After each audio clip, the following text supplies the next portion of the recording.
9월 시장은 좀 나아질까요? 8월에 많이 힘들었었는데 9월 투자 전략은 어떻게 짜면 좋을지 이분과 함께 하시죠. 개미스쿨 시간 신한투자증권 광화문 금융센터 곽상준 부장과 함께합니다. 안녕하세요. 네, 안녕하십니까. 반갑습니다. 8월 시장은 좀 어떠셨어요, 부장님? 8월 달에요. 저 7월 달 중순 이후에 상당히 좋았다가 7월 달 중순까지 아주 좋았다가 예. 8월 달에 안 좋았죠. 안 좋았고 8월은 다들 아마 힘드셨을 거예요. 급하게 빠졌고 이제 총 전체 흐름도 봐도 그렇고 그다음에 한국의 주요 업종도 보셔도 그렇습니다만은 저희 미국 같은 경우는 빠진 다음에 다 복귀를 했거든요. 8월 5일 6일 날 이 소위 말하는 블랙 먼데이의 그 상처들을 하락폭을. 네, 회복을 했는데 한국은 일부는 회복하고 일부는 회복을 못했습니다. 그래서 연초 대비 뭐 오른 지수도 거의 없고 코스닥 같은 경우는 훨씬 더 많이 빠져 있으니까 그렇게 썩 재미있지는 않았던 8월 한 달이 아니었나 싶습니다. 덥기는 덥고 시장도 안 풀리고 속타는 한 달이었죠. 그러게 미국 같은 경우에는 다우존스 산업지수는 사상 최고가 가고 네, 있고 그렇습니다. 엔캐리 트레이드 자금 때문에 시장을 혼란스럽게 만들었던 일본도 일본 증시가 또 바로 네. 그 낙폭을 또 회복을 하기도 했었는데 한국 증시만 좋지 않다. 뭐 뒷부분에 하나씩 한번 짚어볼게요. 네. 우선은 최근 몇 년 동안 아마 동학개미 분들도 2020년 이후에 좀 체감을 하셨을 텐데 9월, 10월 장세가 특히 안 좋았었거든요. 네.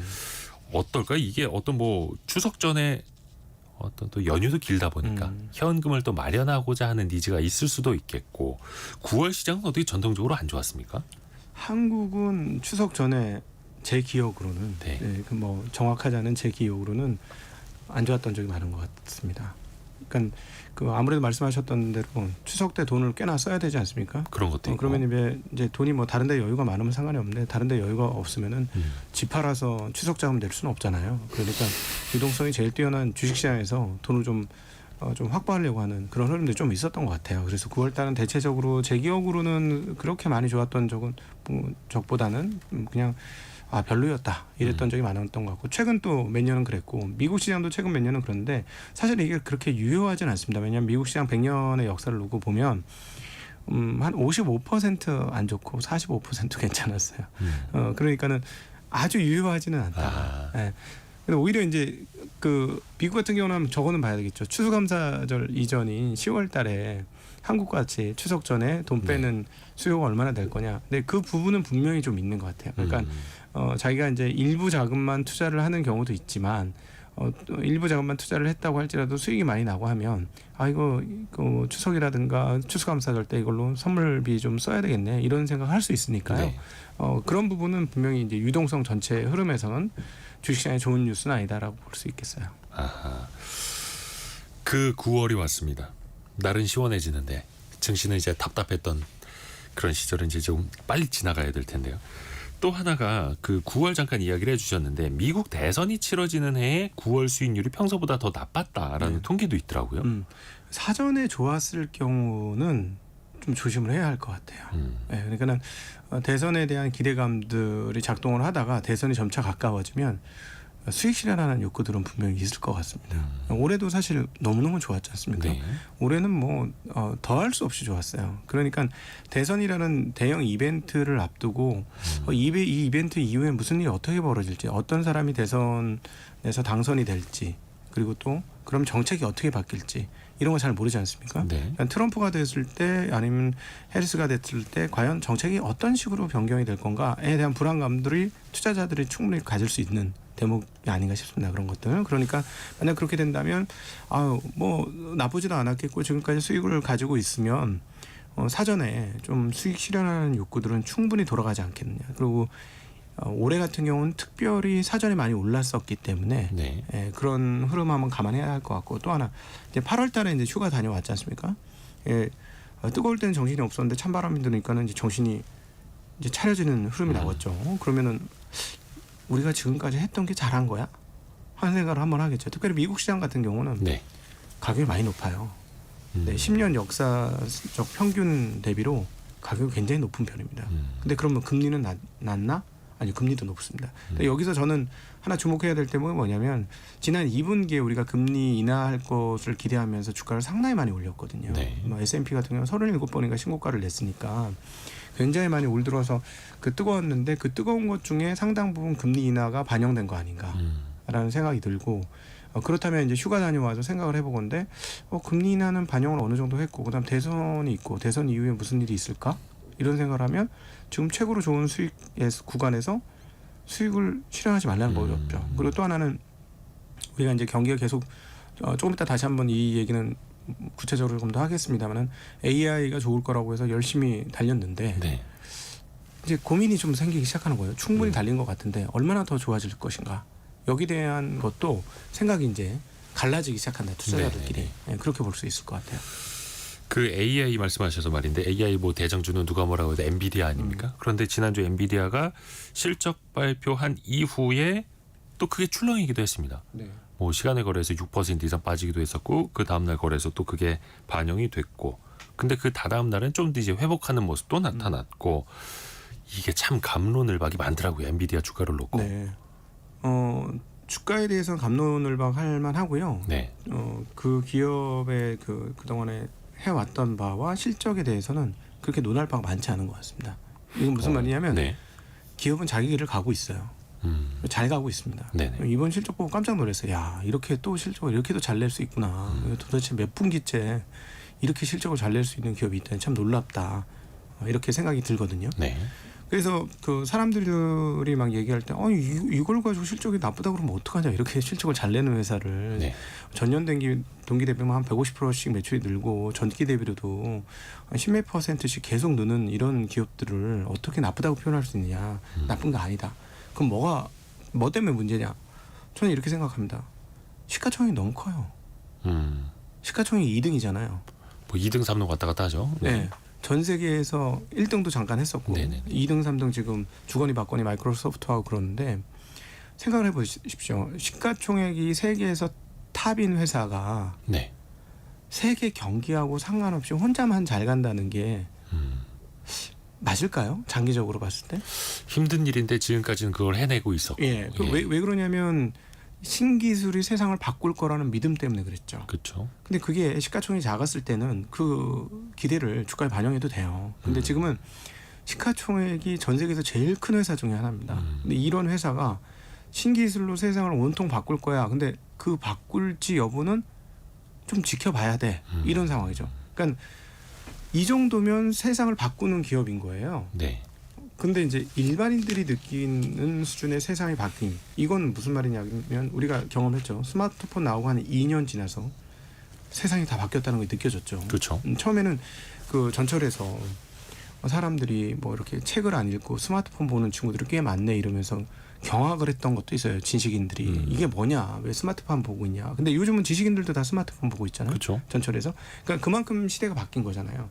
근데 그런 정도 수준의 시대를 바꾸는 역량을 보여줘야 되는 거예요. 시가총액 1, 2, 3위 네. 기업들이라는 거. 사실은 마이크로소프트를 통해서 우리가 컴퓨터를 모든 대중들이 일반적으로 쓰게 됐지 않습니까?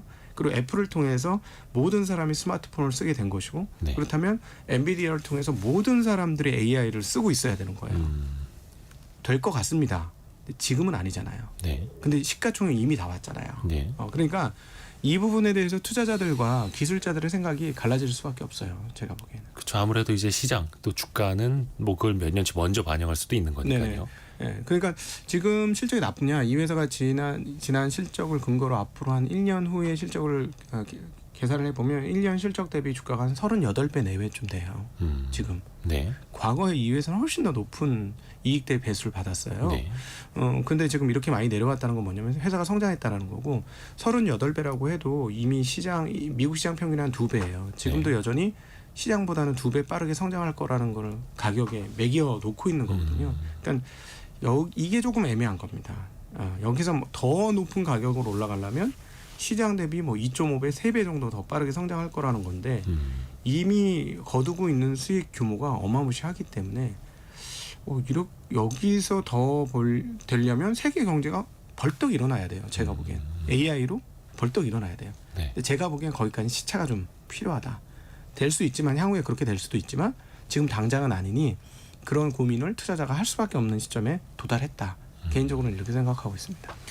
항상 시장의 예상치보다 더 좋은 실적이 나와야 되고 항상 시장을 더 깜짝 놀래켜야 하는데 그게 또 쉽지는 않은 거고. 그리고 그렇죠. 영원히 크는 나무는 없다는 주식의 경건이 있어요. 예. 그러니까 지금 이 나무는 쉽게 얘기하면 옛날에는 10m짜리 나무였는데 지금은 한 5, 60m짜리 나무가 된 거예요.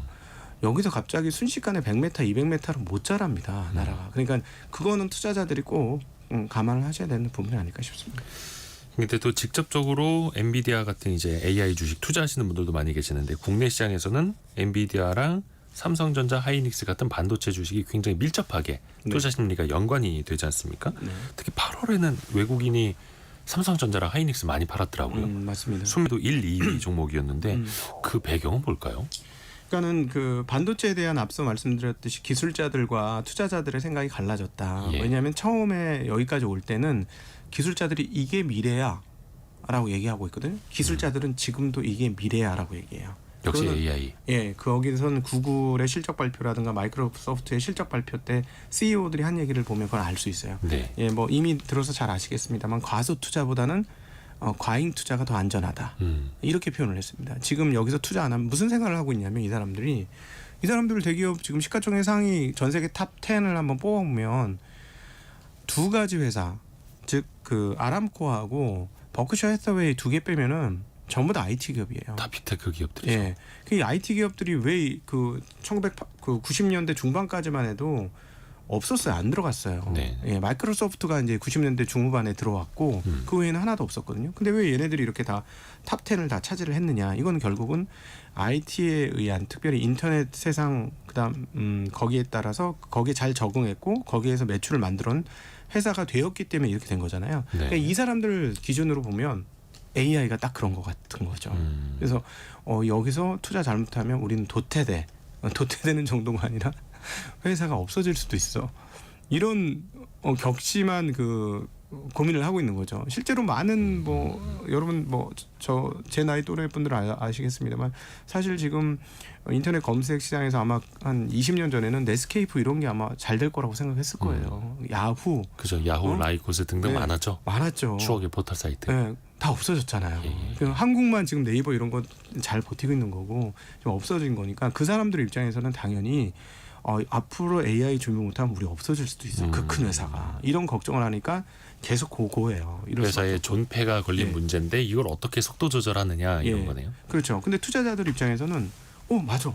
야 새로운 IT 세상이 열렸네. 인터넷 옛날 20년에 인터넷을 보는 것 같아. 야 이거 여기 우리 초기에 투자 잘하면 어떻게 되는지 알지? 새로운 부가 여기서 창조하는 거야 하고 같이 참여를 했단 말이죠. 근데 이제 지금 보니까 뭐냐?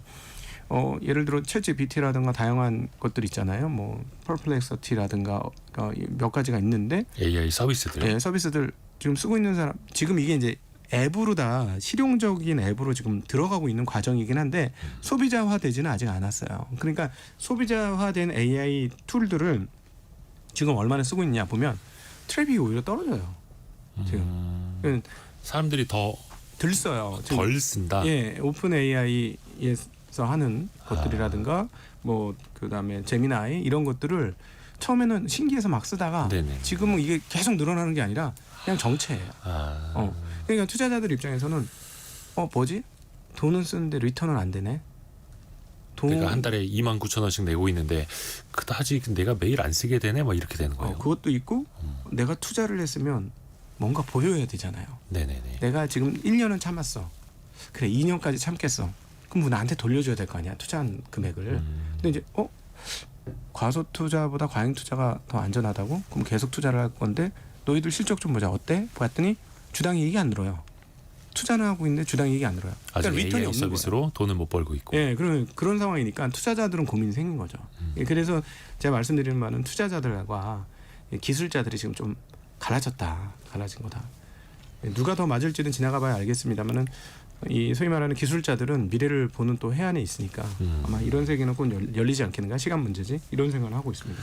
항상 투자자분들이 실적과 주가가 같이 가지 않는다라는 것도 네. 상식적으로 알고 있어야 하고, 이 주가를 좋아하는 투자자들의 시기에는 실적을 좋아하는 기업보다 훨씬 더 빨리 간다라는 예, 것도 알고 있어야 되겠고. 예, 그러다 보니까 그 사실 AI 중에서 중요한 회사이긴 하지만 약간 곁다리 회사인 삼성전자, 하이닉스에 대해서 수익 실현을 하는 거죠. 외국인 입장에서. 네, 외국인 입장에서는 돈을 지금 좀 걷어들였는데 불안불안하고 뭐 그런데 그럼 뭐부터 걷어들이지? 그럼 이제 외곽부터 걷어들이는 거예요. 그러니까 이제 삼성전자, 하이닉스 사실은 하이닉스는 그렇게 외곽 회사는 아니거든요. 그러니까 AI의 3인방을 한번 골라보라면 네. AI에서 제일 중요한 회사 칩을 만드는 엔비디아, 네. 칩을 만들어주는 TSMC. TSMC 그리고 거기 그걸 돌아가게 하면 메모리를 만들어주는 하이닉스 이 세 네. 개의 기업은 없으면 못 만들어요.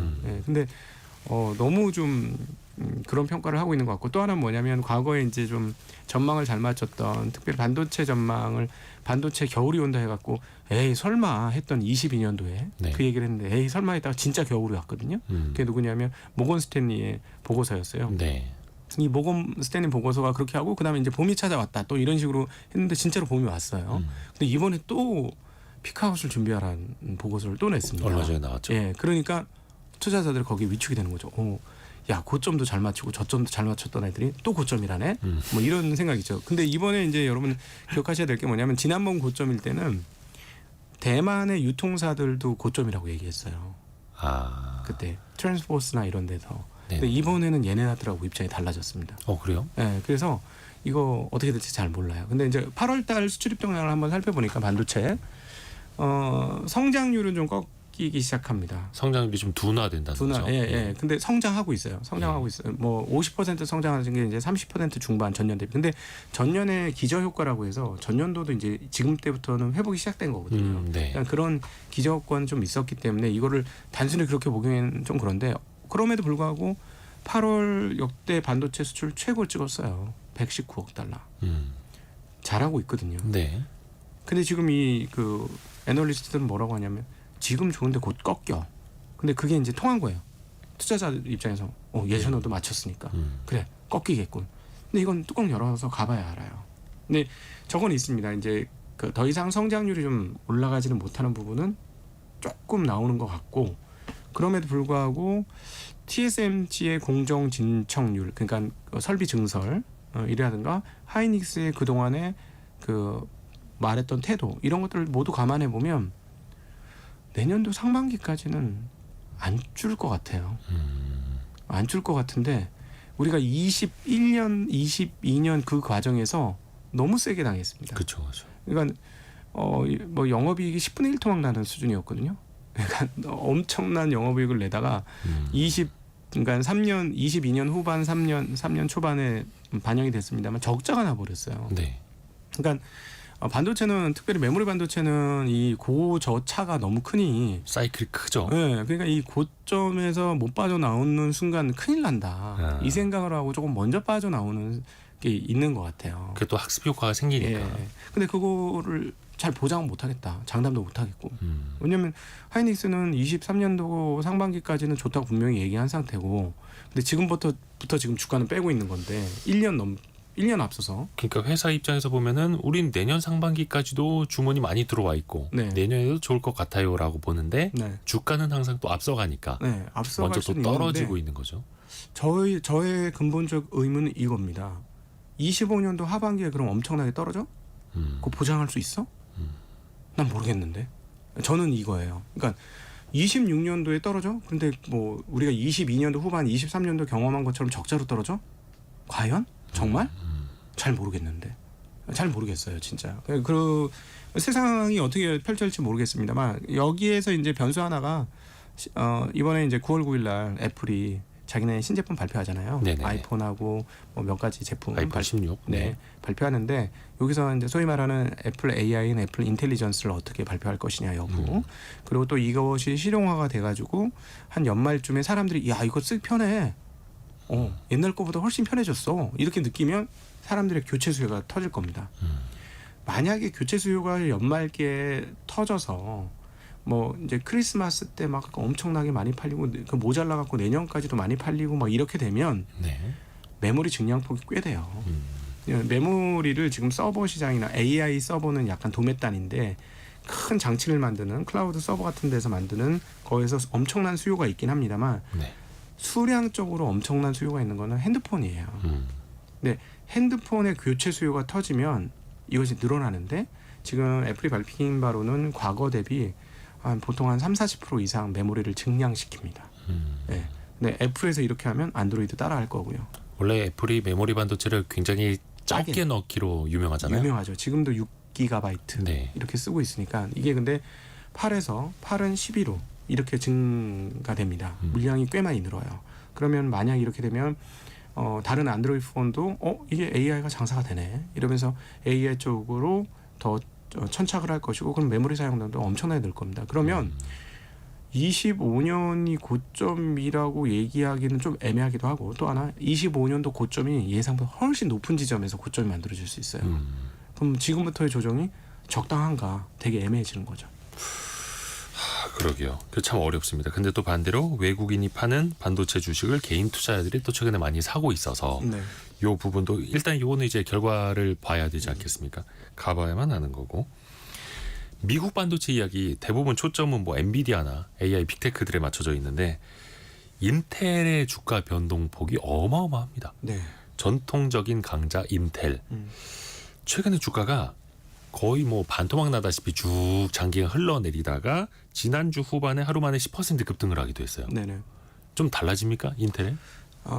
이제 패트릭 겔싱어가 그만뒀어요. 굉장한 기대를 한 몸에 받고 들어왔던 패트릭 등장을 겔싱어가 했다가 구원투수로 등장을 했다가 구원 투수로 들어왔다가 점수 차를 더 벌려주고 마운드를 내려간 꼴인데요. 네. 그러니까는 들어오면서 뭐냐면 나 쉽게 얘기하면 나 직구도 쓰지만 변화구도 쓰고 난 싱커도 쓰고 다 쓸 거야. 체인지업도 쓰고 막 이렇게 한 거예요. 이것저것 다 잘해보겠다. 네, 왜냐하면 바운드리도 하고 기존에 하던 것도 잘하고 뭐 다 하겠다고 한 거예요. 네.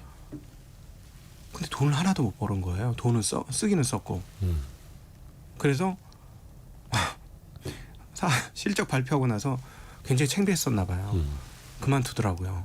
그러니까 이제 놀란 거죠. 투자자들이. 뭐야 하겠다는 거 하나도 못했네. 그래서 기대감으로 형성 30달러가 50달러까지 갔었습니다. 네. 그러다가 숫자가 안 나오니까 다시 30달러까지 떨어졌다가 뚜껑 열어보니까 적자만 뻥뻥 터지니까 와 인텔은 정말 어려워진 거구나 하면서 20달러까지 떨어진 거예요. 그렇죠. 네. 그러다가 이제 지금 상황은 뭐냐면 우리 쓸데없는 짓 안 할게. 파운드리 같은 것도 분사하고 팔 수 있는 거 팔고 주가 상승을 위해서 우리 노력할게. 이렇게 얘기를 한 거예요. 그래서 이제 주가가 한 10% 급등을 했는데 가장 이제 근원적인 거를 찾아가 보면 왜 도대체 이 모양 이 꼴이 되었느냐. 14나노에서 기술적 패권을 잃어버렸습니다. 인텔이. 요즘 우리가 몇 나노 얘기하는지 한번 생각해 보시면 이게 지금 무슨 얘기냐 하실 거예요. 지금 2나노 또 그다음에 2나노 미만은 우리가 옹스트롬으로 불러서 뭐 18옹스트롬, 16옹스트롬 막 이렇게 얘기를 했거든요. 근데 인텔이 14에서 10으로 넘어가는 과정에서 너무너무 지난하고 오랜 시간 걸렸어요. 네.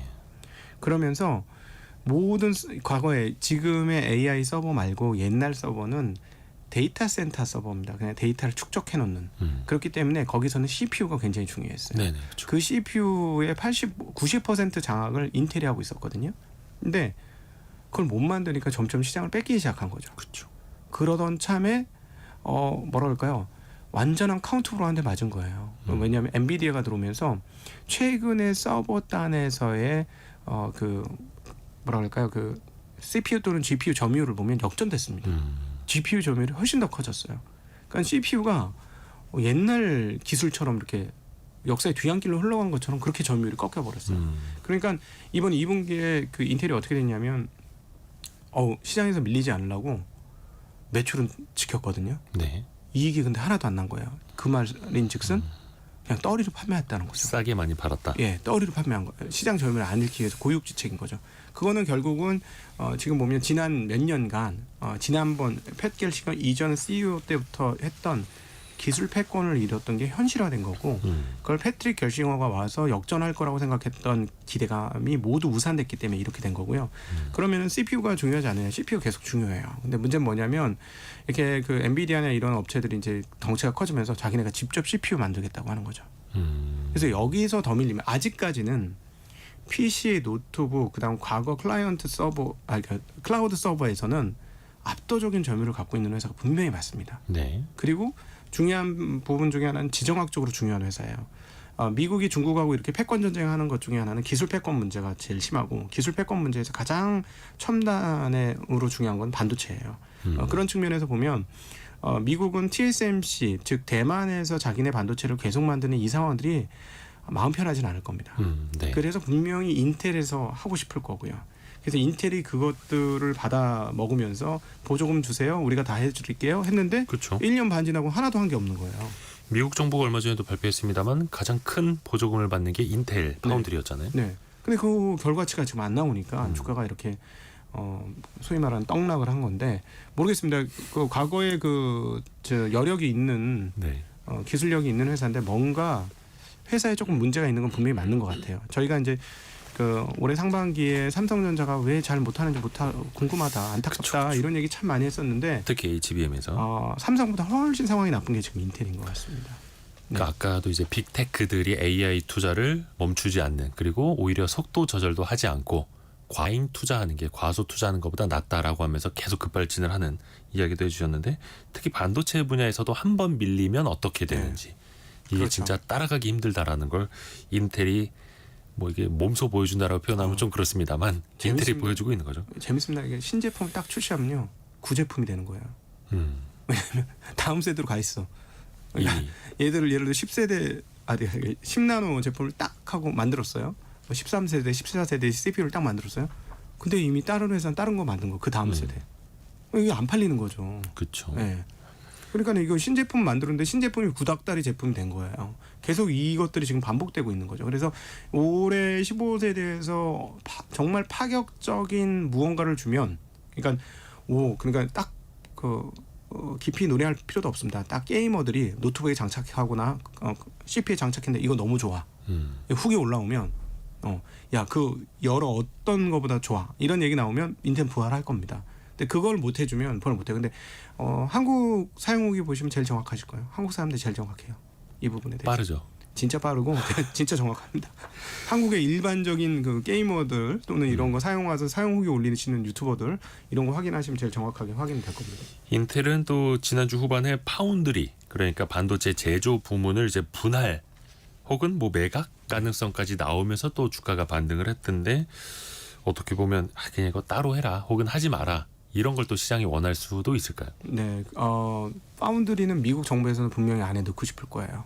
그러니까 TSMC가 미국으로 온다고 해도 미국 쪽의 회사가 미국에 있기를 진짜 바랄 겁니다. 그렇죠. 그래서 이제 안보 측면에서 삼성이라든가 지금 TSMC도 미국에서 해달라 하고 하는 건데, 근데 뭐 이게 그렇게 쉬운 게 아니라는 게 증명이 되는 거죠. TSMC가 그냥 TSMC도 아니고 삼성도 그냥 삼성이 아니라는 게 점차 증명이 되는 거고, TSMC도 계속해서 미국에서 일하는 거에 대해서 굉장히 부정적이에요.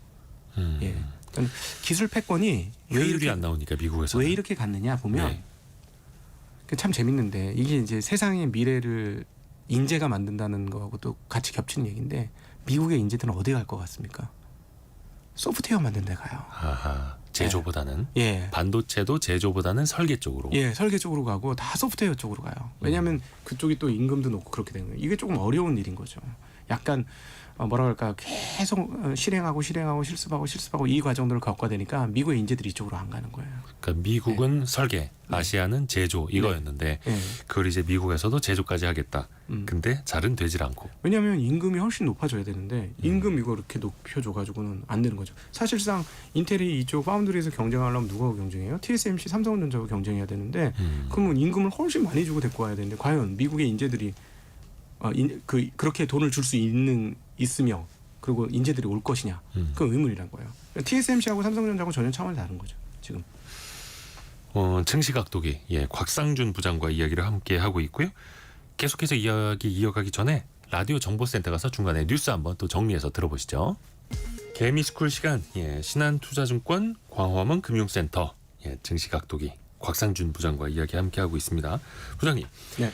얼마 전에 버크셔 해서웨이가 워런 버핏의 버크셔 해서웨이가 애플의 비중을 좀 줄인 게 화제가 됐지 않습니까? 예, 그렇습니다. 근데 최근에 또 나온 기사 보니까 뱅크 오브 아메리카 비중도 많이 줄였다고 합니다. 네. 이게 뱅크 오브 아메리카라고 하면은 이제 대표적인 미국의 은행인데 상업은행인데 버크셔 해서웨이 주식 포트폴리오에 두 번째로 많았던 주식이잖아요. 네. 이거는 왜 줄였을까요? 그 버핏이 항상 시장을 예측할 수 없다는 얘기를 맨날 해요. 근데 거시경제를 안 볼까? 상당한 의문입니다. 그동안에 계속해서 버크셔의 그 버핏을 공부를 해보면 거시경제 진짜 열심히 보는 분 중에 하나가 이분이에요. 그것도 잘 보고 잘 봐요. 예. 근데 그럼 어떻게 볼 거냐? 그 오늘 이제 방송 들으시는 분들 중에 요것만 기억을 딱 하시고 네. 요것만 따라 하시면은 투자에 큰 도움이 될 겁니다. 이분은 뭐를 보냐면 가격이 비싼지 안 비싼지를 뭘 기준으로 구분할까요? 제가 보기엔 이분은 금리를 기준으로 봅니다. 그러니까 전체 금리 대비 지금 현재 뭐 주식시장이라든가 자산 가격의 가치가 어떠한가 이걸 보는 거죠. 지금 미국의 평균 PER 배수는 뭐 20배가 넘어버렸어요. 그러니까 이거는 환산을 하면 5% 언더로 떨어졌다는 거예요. 이익이. 근데 지금 그 채권 금리는 지금 떨어져 있긴 했습니다만 단기 금리는 5%가 넘어요. 그러면 이게 어떻게 되냐면 채권은 무위험 자산이에요. 네. 미국의 1년물 또는 뭐 3개월물 이런 채권을 들고 있으면 이걸 부도를 맞을 가능성이 있느냐? 없거든요. 미국 국채라면 미국 나라가 망하지 않는 이상. 네, 거의 없어요. 네. 게다가 1년 안에 미국이 망한다? 그거는 뭐 외계인이 와야 되겠죠, 뭔가. 그러니까 거의 가능성이 없는 거예요. 네. 근데 아무리 튼튼한 기업이라도 2년 후, 1년 후 상황에 대해서 장담할 수 없어요. 그러니까 주식 투자라는 건 위험 투자인 거예요. 그러니까 수익률이 어느 정도 보장이 된다고 해도 위험이 같이 섞여 있는 거거든요. 이렇게 되면 항상 어떤 식의 태도를 취하냐면 현금을 늘립니다. 항상 그렇습니다. 네. 근데 이게 뭐 거시를 예측하고 그게 아니고 정말 단순해요. 금리 보고 결정을 하는 거예요. 그러니까 안전자산의 수익률이 올라가면 안전자산에 넣어주고 안전자산의 수익률이 떨어지면 위험자산에 더 넣어주는 단순한 이 방법이에요. 근데 이게 보면 옆에서 보면 야 거시경제를 정말 끝내주게 보네. 정확히 맞춰. 어쩜 이렇게 잘 맞춰?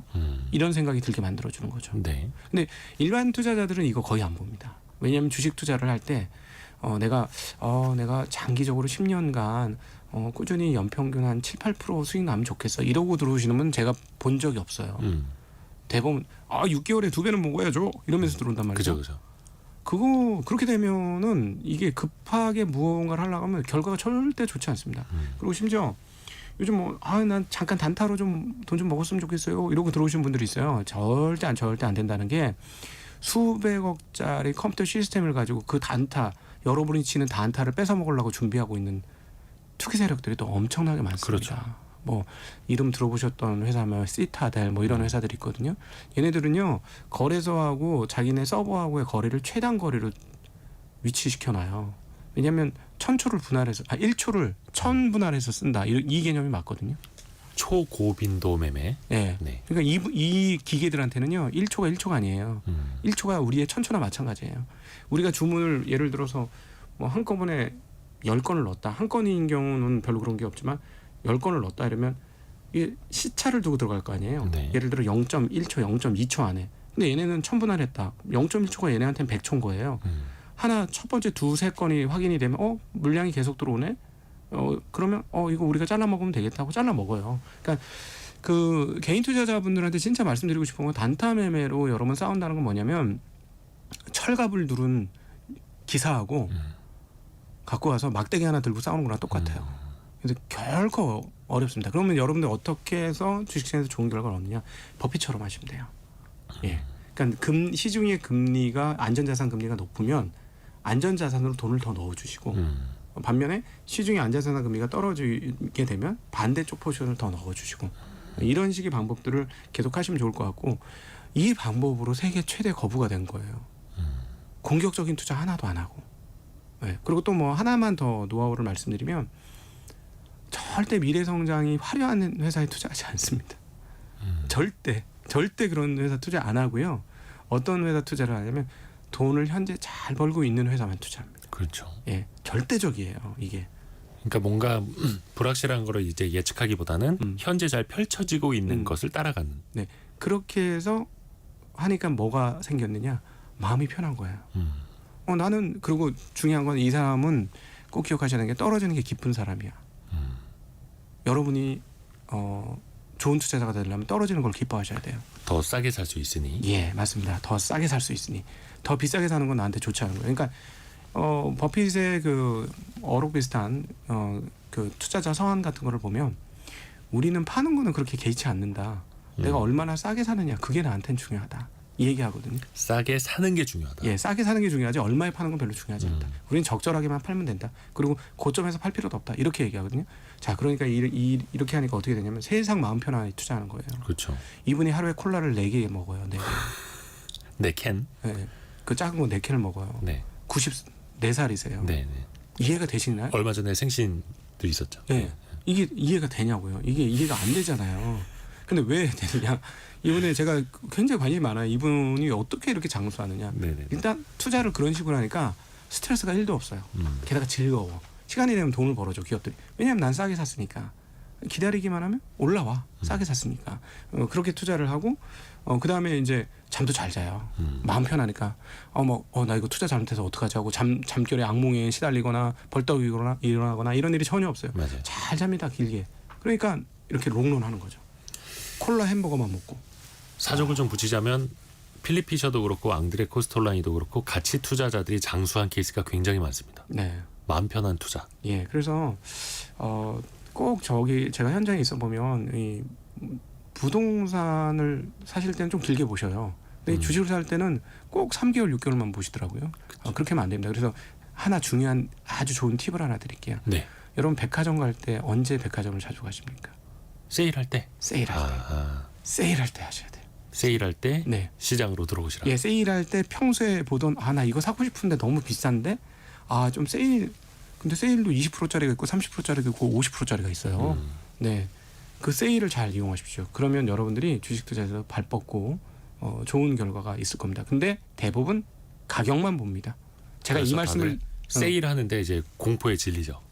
그렇죠. 세일하는데 네. 50% 60% 세일하면 웬 떡이야 이렇게 돼야 되는데 왜냐하면 가격만 보고 생각하기 때문에 그래요. 그렇죠. 그게 이제 인간의 본성입니다. 이 인간의 본성하고 싸울 자신이 없으시면은 투자는 한번 고려를 해보셔야 될 것 같습니다. 네. 그렇죠, 그렇죠. 또 최근 시장 이야기를 좀 해보자면 최근에는 국내 증시에서 오늘은 좀 바뀌었습니다. 오늘 다시 이제 에코프로 BM이 다시 급등하면서 바뀌긴 했는데 코스닥에서 1, 2등이 2차 전지와 바이오 기업이 엎치락 뒤치락 하고 있습니다. 알테오젠이 지난주까지만 하더라도 코스닥 1위 자리에 올랐기도 하고요. 또 최근에 보니까 바이오 기업들이 많이 오르는 케이스들이 나타납니다. 코스피 제약주도 그렇고 이건 어떤 흐름이라고 혹시 보세요? 첫 번째는 이제 그 글로벌리한 그 바이오 제약에 대한 우호적인 그 상황들이 좀 있는 것 같습니다. 아시다시피 비만약이 좀 어마무시하게 팔리고 있어요. 그렇죠. 예, 그리고 살을 빼면은 병이 고쳐진다는 거고 똑같은데 비만약 먹고 살을 빼니까 당뇨도 고쳐지고 다른 병도 고쳐지고 너무 좋은 거예요. 건강해지는 거죠. 네, 그러니까 이것과 관련되어서 전 세계 투자자들이 바이오에 대한 시각이 굉장히 긍정적으로 바뀌었습니다. 그 부분에 엔드 한국 같은 경우는 그동안에 신약 개발이나 이런 것들이 많이 있었습니다만은 전달 체계를 판매하기 시작했어요. 전달 체계. 예, 그러니까 약물을 한번 우리나라의 기업들이 가지고 있는 전달 체계에 이 약물을 넣고 주사를 하면 그 약이 천천히 나오는 거예요 몸속에서. 지금 이제 일주일에 한 대씩 맞아야 되는 건데. 네, 그거를 이 전달 체계로 약을 받으면 한 달 천천히 서방용이라고 표현하는 천천히 약이 나오는 이런 그 플랫폼 기술이라고 합니다. 근데 이거는 아까 말씀드렸지만 약물 전달 체계는 A라는 약에도 쓸 수 있지만 B라는 약에도 또 적응을 하면 쓸 수가 있거든요. 네. 그러니까 여기에 대해서 굉장히 호평이 나오고 그리고 실제로 기술 수출이 이루어지면서 여기에 대한 기대감들이 엄청나게 커졌고요. 또 하나 이제 그 드디어 유한양행이 FDA 승인을 받지 않았습니까? 이런 것들이 한꺼번에 어우러지면서 바이오에 대한 투자 심리가 굉장히 커졌어요. 투자 심리도 전반적으로 좋아지고. 네. 근데 문제는 말입니다. 뭐가 문제냐면 고래가 뛴다고 옆에서 꼴뚜기도 뛰어요. 네네네. 꼴뚜기는 잡으시면 안 돼요. 우리나라 바이오는 이게 차이가 너무 커요. 예. 앞으로 점차 시간이 지날수록 정말 그 제대로 하는 제약업체들이 꽤 많이 나오겠습니다만 생각을 해보십시오. 저보다 나이가 많으신 분들은 지금 삼성하고 LG 빼고 전기전자 제품 만들던 그 20-30년 전에 전기전자 제품 만들던 회사 중에 남아있는 회사가 어디냐. 예. 바이오도 그럴 겁니다. 처음에는 개수가 많지만 시간이 지날수록 점점 줄어들 거거든요. 근데 이제 이 중에서 없어지는 바이오 업체들도 굉장히 많을 거예요. 그래서 특별히 이 부분들은 좀 주의를 하셔야 되겠고 그래서 그냥 팁을 하나 드린다면 멀쩡한 제약회사들 중에 바이오 한다는 회사 있지 않습니까? 차라리 그런 쪽으로 신경을 쓰십시오.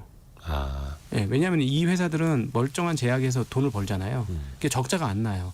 바이오 투자를 해도 버는 돈이 있으니까. 그렇죠, 그렇죠. 예, 근데 이런 회사가 자기네 전공 과목이니까 바이오 뭔가를 해보겠다. 근데 돈을 벌면서 해보겠다. 이건 괜찮은 것 같아요. 그래서 안전판들은 그렇게 한번 가이드를 드려보고 싶습니다. 유한양이 대표적인 그런 회사였어요. 그러니까 기존의 탄탄한 제약 기술을 바탕으로 네. 실적도 좋고 시장에서 자꾸 막 증자를 하면서 투자자한테 손 벌려서 임상 가겠다라고 하는 게 아니라 네. 기존 사업도 잘하고 그 번 돈으로 또 다른 성장을 이어가는 기업들. 아니 그래서 이게 그 기업의 평판도 되게 중요한 거죠. 그럼요. 제가 현장에 가서 직접 들어봤거든요. 중소기업. 네. 근데 뭐 연구원하고 이렇게 하면 인원이 한 4-50명 있어요. 그래서 제가 물어봤어요. 1년에 돈 얼마나 쓰세요? 비용 얼마나 나가요? 이렇게 여쭤봤더니 50억도 넘게 나간다는 거예요. 근데 버는 돈은 하나도 없거든요. 그렇죠. 기술 수출할 때까지 한 푼도 못 버는 거예요. 그럼 이 회사는 주주들과 함께 운명을 같이 하는 겁니다. 그러니까 뭐 아니면 도. 네, 주주들이 계속 도와줘야 되는 거예요. 그래서 성공을 하면 크게 리턴이 있죠. 네. 지금 성공하는 회사들이 이렇게 있는데 뭐 그거는 내용을 좀 잘 아시는 분이 하셨으면 좋겠어요. 그렇죠. 업계에 계신 분들이. 앞에서도 저희가 버핏 이야기를 했습니다만 버핏은 그래서 현금을 잘 벌어들이는 기업을 바탕으로 그러니까 운에 맡기는 게 아니라 이미 현재 다 나타나고 있다라는 것도 바이오주 투자할 때도 이것도 명심하시면 좋을 것 같습니다. 신한투자증권 광화문 금융센터 곽상준 부장과 함께했습니다. 고맙습니다. 네, 감사합니다. 감사합니다.